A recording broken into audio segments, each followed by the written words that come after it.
လာမဲ့တနင်္ဂနွေနေ့မှာကျင်းပမဲ့ UFC 320ပွဲစဉ်ကတော့ကြည့်ရတာတကယ်ပဲတန်တယ်ဗျ UFC ကဒီလိုမျိုးပွဲတစ်ပွဲကျင်းပမယ်ဆိုလို့ရှိရင်အမျိုးသားချန်ပီယံကပတ်လူပွဲတစ်ပွဲနဲ့အမျိုးသမီးချန်ပီယံကပတ်လူပွဲတစ်ပွဲဆိုပြီးတော့နှစ်ပွဲစီစဉ်တက်တယ်ဗျဒါပေမဲ့ဒီတစ်ခေါက်ပွဲစဉ်မှာတော့ဒီဝိတ်တန်းနှစ်ခုရဲ့ချန်ပီယံလူပွဲတွေကိုအသီးသီးထည့်ထားပေးတယ်ဗျအဲကြောင့်မို့ UFC ပွဲကိုကြည့်ရတာကြိုက်တဲ့လူတွေဆိုလို့ရှိရင်တော့ဒီဘက်တနင်္ဂနွေနေ့ကိုကြည့်စေချင်တယ်ဗျဒါတင်မကသေးဘူးဒီ light heavyweight တန်ပွဲစဉ်တစ်ပွဲဖြစ်တဲ့ဒီကာလီယာ round 3နဲ့ G Prohaska ရဲ့ပွဲစဉ်ကလည်းတကယ်ပဲကြီးလို့ကောင်းမဲ့ပွဲဗျပြီးတော့အဲ့ဒီပွဲစဉ်ကလည်းဒီ light heavyweight တန်ရဲ့ချန်ပီယံကပတ်ကိုစိန်ခေါ်နိုင်တဲ့လူကိုရွေးချယ်တဲ့ပွဲတစ်ပွဲဖြစ်လိမ့်မယ်ဗျ။ဘာဖြစ်လို့လဲဆိုတော့ဒီကာလီယာ round 3ကလည်းလောလောလတ်လတ်မှာသူကဂျမားဟေးကိုနိုင်လာတယ်။ဒီဂျီဘွာစကာကလည်းအရင်ကသူ့ကိုဒီက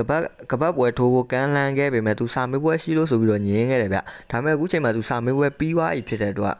သူချန်ပီယံကပတ်စိန်ခေါ်ပွဲထိုးဖို့လည်းသူကမျှော်လင့်တယ်လို့ပြောရတယ်ဗျ။အဲ့ဒီတွဲဆိုင်တွေကတော့ဗျာခဏထားလိုက်အခုပြောချင်တာတော့ဒီခေါင်းပွဲကျင်းပမဲ့ Alex Pereira နဲ့ Muhammad Ankalaev ရဲ့ပွဲအကြောင်းကိုပြောချင်တယ်ဒီပွဲက MMA ပွဲစဉ်ဖြစ်တဲ့အတွက်ဘယ်သူနိုင်မယ်ဘယ်သူရှုံးမယ်ဆိုတာတော့မပြောချင်ဘူး MMA ဆိုတာကတော့အချိန်မရွေးအပြောင်းလဲဖြစ်သွားနိုင်တယ်ဗျဒါပေမဲ့တဦးပဲရွေးချယ်ပါလို့ပြောလို့ရှိရင်တော့ Muhammad Ankalaev ရဲ့ရွေးချယ်ချင်တယ်ဘာဖြစ်လို့လဲဆိုတော့ Alex Pereira ရဲ့ကစားပုံကအားလုံးသိတယ်ဗျခက်မှန်ရလွယ်တယ် Muhammad Ankalaev ကျတော့အဲ့လိုမဟုတ်ဘူးဗျသူ့ရဲ့ကစားပုံကခက်မှန်ရခက်တယ်ဗျဒီလောက် stand fight ကောင်းပါတယ်ဆိုတော့ Alex Pereira ကြီးကိုသူ့ရဲ့ကျွမ်းကျင်တဲ့နယ်ပယ်ဖြစ်တဲ့ stand fight နဲ့ပဲရှင်ထိုးပြသွားတာကြီးကတော့လုံးဝလက်ဖျားခါလောက်တယ်ဗျဒီဒုတိယပွဲစဉ်မှာလည်း Alex Pereira ကတော့ရှင်ထိုးအောင်ပါပဲဗျသူဘလောက်ပဲသူဒီနဘန်းပိုင်းကိုလေ့ကျင့်လာဟိုငငယ်လေးကနေနဘန်းကစားနေတဲ့ Muhammad Ankalaev ရဲ့တော့ရှင်နိုင်မှာမဟုတ်ဘူး stand fight ကိုအဆင့်တန်းမြင့်လာတယ်ဆိုရင်တော့ Muhammad Ankalaev ရဲ့အရင်ပွဲတော့သူ့ stand fight နဲ့ရှင်ပြလာတာဖြစ်တဲ့အတွက်